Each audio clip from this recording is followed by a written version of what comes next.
Bismillahirrahmanirrahim. Assalamualaikum warahmatullahi wabarakatuh. Alhamdulillahi rabbil alamin. Wal aqibatu lil muttaqin. Wala udwana illa 'alal zalimin. Wassalatu wassalamu ala asyrafil anbiya'i wal mursalin wa ala alihi wa sahbihi ajma'in, amma ba'd. Para pemirsa Fajar Ramadan yang insya Allah dirahmati dan dimuliakan oleh Allah Subhanahu wa Ta'ala. Alhamdulillah, puji syukur kita panjatkan kehadirat Allah Subhanahu wa Ta'ala yang disertai dengan salawat dan salam atas junjungan Nabi besar kita, Nabiullah Muhammad sallallahu alaihi wasallam. Para pemirsa Fajar Ramadan yang insya Allah senantiasa diridhoi oleh Allah Subhanahu wa Ta'ala. Sebagai manusia biasa, tentunya kita semua ingin dimuliakan, terlebih-lebih dimuliakan oleh Allah Subhanahu wa Ta'ala. Oleh karenanya, untuk mencapai kemuliaan itu, maka ada 3 amalan. Dan jikalau kita mengerjakan 3 amalan ini, maka insya Allah akan mendapatkan perniagaan. Perniagaan artinya kemuliaan. Perniagaan artinya kehormatan. Jikalau kita mengerjakan 3 amal yang Allah Subhanahu wa Ta'ala perintahkan kepada kita, maka insya Allah akan mendapatkan kemuliaan dan tidak akan merugi. Dijelaskan dalam surah Fatir ayat 29 yang berbunyi, Innal ladzina yatluna kitaballahi wa aqamus salata wa anfaqu mimma razaqnahum sirran wa alaniyatan yarjuna tijaratan lan tabur. Innal ladzina yatluna kitaballah. Sesungguhnya orang-orang yang senantiasa membaca ayat suci Al-Quran. Ini yang pertama. Begitu banyak kemuliaan yang Allah berikan kepada kita jikalau kita senantiasa membaca ayat suci Al-Quran. Sebagaimana Rasulullah mengingatkan kita di dalam hadisnya yang diriwayatkan oleh Imam Tirmidzi, bahwasanya Nabi bersabda, "Man qara harfan min kitabillah." Barang siapa yang membaca 1 huruf dari Al-Quran, falahu hasanatan, maka mendapat 1 kebaikan. Wal hasanatu bi asyri amsalha, dan setiap 1 kebaikan itu bernilai 10 pahala. Dalam hadis lain, Rasulullah sallallahu alaihi wasallam bersabda yang diriwayatkan oleh Imam Muslim, bahwasanya Iqra'ul Quran, bacalah Al-Quran. Mengapa Rasulullah sallallahu alaihi wasallam memerintahkan kepada kita untuk membaca ayat suci Al-Quran? Fa innahu ya'ti yaumal qiyamati syafi'an li ashabi. Karena Al-Quran pada hari kiamat akan datang kepada para sahabatnya. Timbul pertanyaan, yang mana yang dimaksud dengan sahabat Al-Quran? Karena terkadang Al-Quran memusuhi kita. Al-Quranu hujjatul laka wa alaika. Al-Quran adalah musuh dan kawan bagi kita. Kapan menjadi kawan bagi kita? Jikalau kita senantiasa membacanya. Dan kapan menjadi Al-Quran musuh kita? Jikalau kita tidak pernah sama sekali membacanya, maka Al-Quran pun memusuhi kita. Para pemirsa Fajar Ramadan yang insya Allah dirahmati dan dimuliakan oleh Allah Subhanahu wa Ta'ala. Kemudian yang kedua, amalan yang jikalau kita mengerjakannya akan mendapatkan kemuliaan dan tidak akan merugi, yaitu wa aqamus shalah. Orang-orang yang senantiasa mendirikan ibadah salat.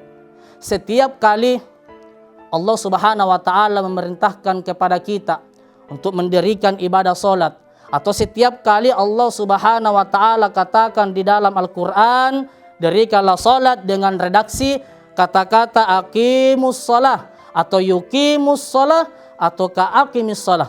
Jadi Allah gunakan redaksi kata-kata itu, aqimu, yuqimu, aqim. Yang jikalau dalam bahasa Arabnya asal katanya qoma. Qoma artinya berdiri. Artinya bahwa solat itu harus kita dirikan. Bukan hanya sekedar melaksanakan tok saja.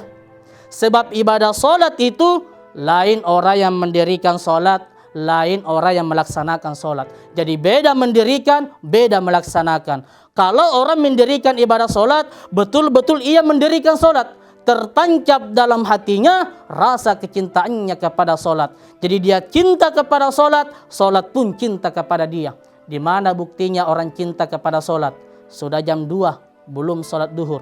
Pasti hatinya merasa gelisah. Itu orang cinta kepada solat. Hatinya merasa gelisah, merasa terbebani, merasa punya utang. Sudah jam 5 belum solat asar. Kalau orang betul-betul cinta kepada solat, maka di dalam hatinya terdapat kegelisahan jikalau ia tidak melaksanakan ibadah solat. Tapi sebaliknya, kalau orang hanya melaksanakan ibadah solat tok saja, di dalam hatinya tidak ada rasa cinta kepada solat. Sudah jam 2 belum solat duhur, dalam hatinya tidak ada rasa apa-apa, biasa-biasa.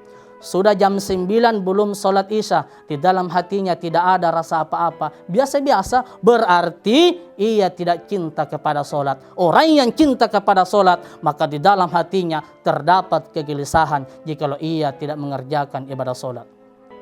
Para pemirsa Fajar Ramadan yang insya Allah senantiasa diridhai oleh Allah Subhanahu wa Ta'ala. Kemudian yang dimaksud dengan mendirikan ibadah solat, yaitu mampu melaksanakan nilai-nilai yang terkandung dalam ibadah solat. Karena sesungguhnya solat itu mengajarkan kepada kita nilai-nilai kebaikan yang bisa kita aplikasikan dalam kehidupan sehari-hari. Yang pertama, solat itu mengajarkan kita keadilan. Di mana letaknya keadilan dalam ibadah solat? Yaitu saf. Itu keadilan dalam ibadah solat.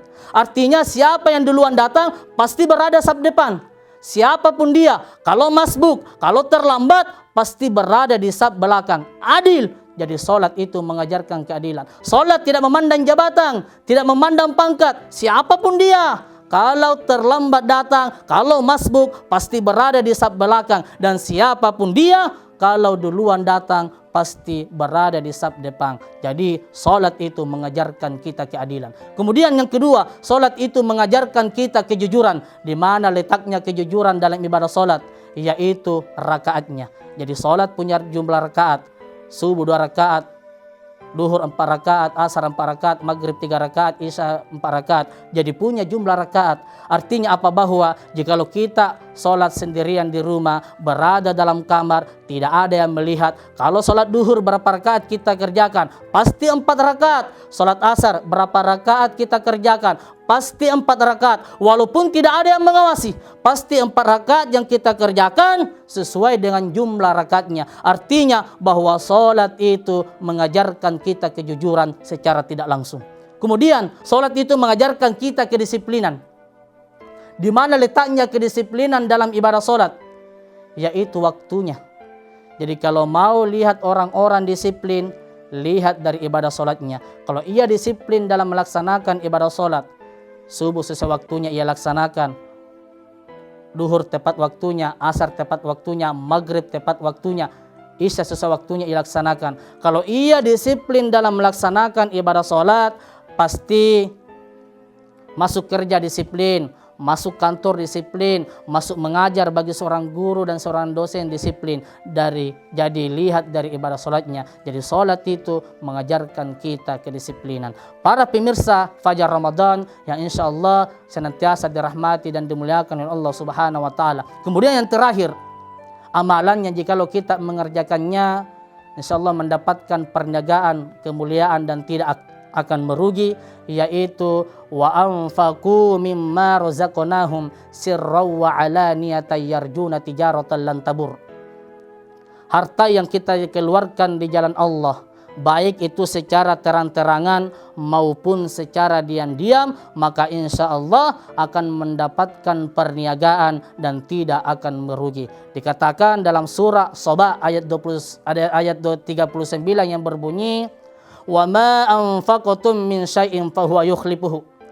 Berapa saja yang kita keluarkan di jalan Allah, barang-barang apa saja yang kita infakkan di jalan Allah, maka insya Allah Allah akan mengganti lebih dari apa yang kita keluarkan. Kalau kita bersedekah tidak usah takut. Bersedekah 10.000, 20.000, 50.000 tidak usah takut. Insya Allah Allah akan mengganti lebih dari apa yang kita keluarkan. Sebab kenapa? Itu sudah janji Allah dalam Al-Quran. Sebagaimana Allah menjelaskan dalam firman-Nya surah Al-Baqarah ayat 261 yang berbunyi, "Matsalul ladzina yunfikuna amwalahum fi sabilillahi kamathali habbah." Bahwasanya perumpamaan orang-orang yang senantiasa bersedekah yaitu seperti orang yang menanam satu biji kemudian tumbuh dengan 7 tangkai dan setiap satu tangkai berbuah sebanyak 100. Begitulah perumpamaan orang-orang yang senantiasa bersedekah. Mudah-mudahan dengan mengerjakan 3 amal yang Allah Subhanahu wa taala perintahkan kepada kita, yaitu dengan senantiasa membaca ayat suci Al-Quran, mendirikan ibadah salat, dan mengeluarkan sebagian harta kita di jalan Allah, insyaallah kita senantiasa mendapatkan kemuliaan dari Allah dan tidak akan merugi. Lebih kurangnya mohon dimaafkan. Minallahi musta'an wa alaihi tiklan. Thumma assalamu alaikum warahmatullahi wabarakatuh.